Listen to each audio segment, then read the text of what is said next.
Halo Bapak Ibu Guru, salam dan bahagia. Bertemu lagi dengan saya Rio Yonatan dalam pembahasan modul yang kedua profesional KB yang ketiga. Konsepnya masih sama, kita membahas korelasi atau hubungan antara jawaban dan pertanyaan. Silakan disimak ya Bapak Ibu ya. Kita masuk kepada pembahasan yang pertama, soal tes formatif KB yang ketiga. Nomor 1, seorang peserta didik tunanetra usia 10 tahun yang baru mengalami ketunanetraan selama 6 bulan. Materi pembelajaran yang harus diprioritaskan adalah, tetap kebutuhannya ada di orientasi dan mobilitas ya Bapak Ibu ya. Tidak bisa diganti dengan yang lain.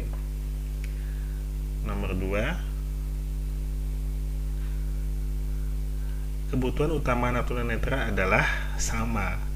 Ada 2, orientasi dan mobilitas. Soal nomor 3,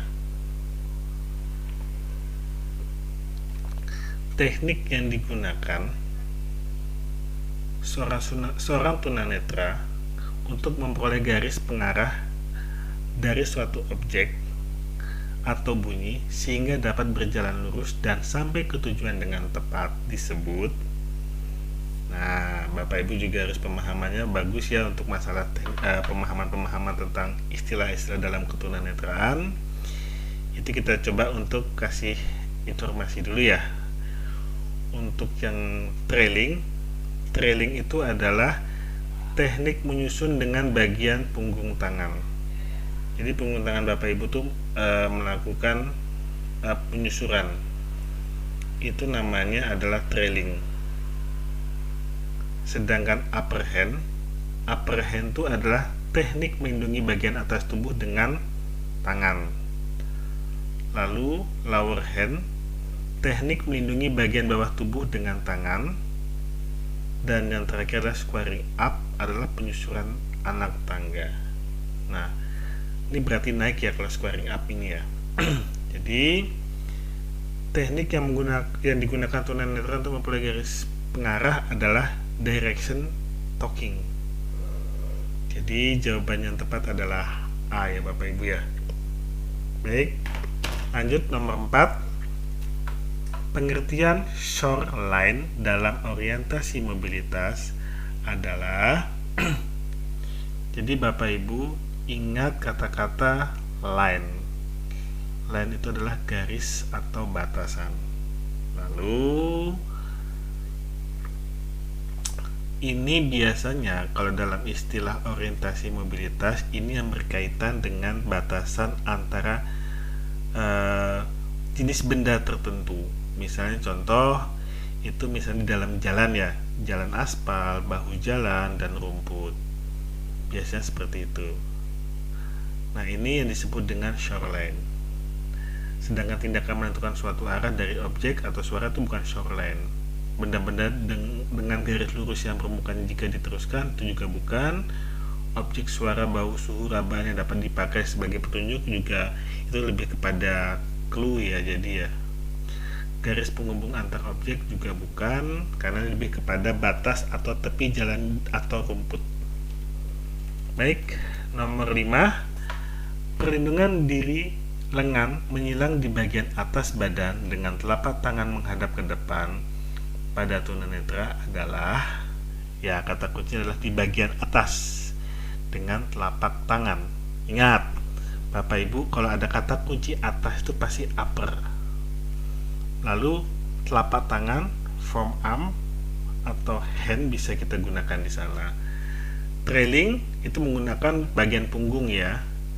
Kalau direction talking itu sama seperti di sini, direction talking. Teknik yang digunakan seorang tunanetra untuk memperoleh garis pengarah dari suatu objek atau bunyi, itu direction talking. Dropper object itu lebih kepada objek yang ada di depannya tadi. Sedangkan lower itu adalah atas tangan bagian atas. Lower bawah maksud saya. Kalau upper di atas gitu. Jadi lengan itu forearm, pengertiannya jadi lebih tepat kepada upper hand karena di bagian atas kata kuncinya di sana. Nomor 6 yang bukan dari komponen orientasi berikut ini adalah Bapak Ibu harus ingat ya.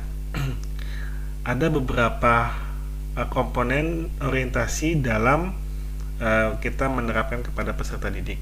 Salah satunya adalah self-familiarization, measurement, landmark, clue, ada indoor numbering system, sama compass direction. Nah, analisis itu tidak termasuk dalam komponen orientasi. Baik, lanjut kepada nomor 7. Pola dan susunan nomor-nomor ruangan di dalam suatu bangunan ialah A. Clue, B. Landmark, C. Indoor numbering system, D. Number, atau E. Outdoor numbering system. Nah, ini kata kunci adalah nomor ruangan di dalam suatu bangunan. Berarti posisinya adalah indoor. Cari aja kata kunci yang ada kata-kata indoor, Bapak Ibu. Berarti lebih tepatnya C. Jadi kalau di dalam ruangan itu adalah indoor. Outdoor di luar ruangan. Number itu angka. Landmark itu adalah tanda yang tidak bisa dipindahkan, tidak bisa berubah. Kalau clue itu tanda-tanda yang bisa berubah, misalnya aroma, terus jalan berlubang, itu adalah clue yang suatu saat bisa menghilang clue-nya tadi. Lalu nomor 8, bau makanan dalam restoran dalam pembelajaran ATN anak tunanetra termasuk dalam asimilasi. Asimilasi itu penyesuaian ya, bukan. Orientasi itu adalah proses kita memahami atau proses kita melakukan penyesuaian terhadap suatu tempat tadi, atau orientasi mengenal suatu lingkungan. Klasifikasi mengelompokkan, sensor itu adalah bagian sensor. Jadi persepsi adalah melalui indera penciuman. Jadi lebih tepatnya adalah A. Nomor 9, posisi anak tunanetra saat menyeberang jalan dengan pendamping awas adalah, jadi di mana-mana itu ketika melakukan pendampingan, anak tunanetra atau individu yang mengalami hambatan penglihatan selalu di samping kiri ya Bapak Ibu ya, jangan sampai salah. Di depan pendamping salah, di samping pas salah, di belakang juga salah.